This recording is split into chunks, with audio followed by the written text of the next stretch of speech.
Pemirsa, sirsak merupakan salah satu buah tropis yang mudah ditemukan di Indonesia. Selain memiliki rasa manis dan sedikit asam yang menyegarkan, sirsak juga mengandung berbagai nutrisi yang bermanfaat bagi kesehatan tubuh.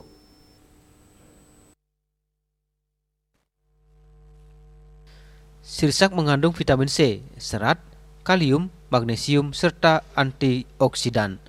Kandungan tersebut berperan dalam membantu meningkatkan daya tahan tubuh, menjaga kesehatan pencernaan, dan mendukung kesehatan jantung. Serat pada sirsak juga dapat membantu melancarkan sistem pencernaan, sementara vitamin C berperan menjaga sistem kekebalan tubuh. Meski demikian, para ahli mengingatkan bahwa manfaat tersebut akan lebih optimal jika diimbangi dengan pola makan bergizi seimbang dan gaya hidup sehat. Sirsak bukanlah obat untuk menyembuhkan penyakit tertentu, sehingga masyarakat tidak dianjurkan menjadikan sebagai pengganti pengobatan medis. Dengan mengonsumsi sirsak secara wajar sebagai bagian dari menu harian, masyarakat dapat memperoleh berbagai nutrisi mendukung kesehatan. Pola hidup sehat tetap diterapkan dengan mengonsumsi beragam buah dan sayur, serta berolahraga secara rutin. Agus Sudiatmika, Bali TV.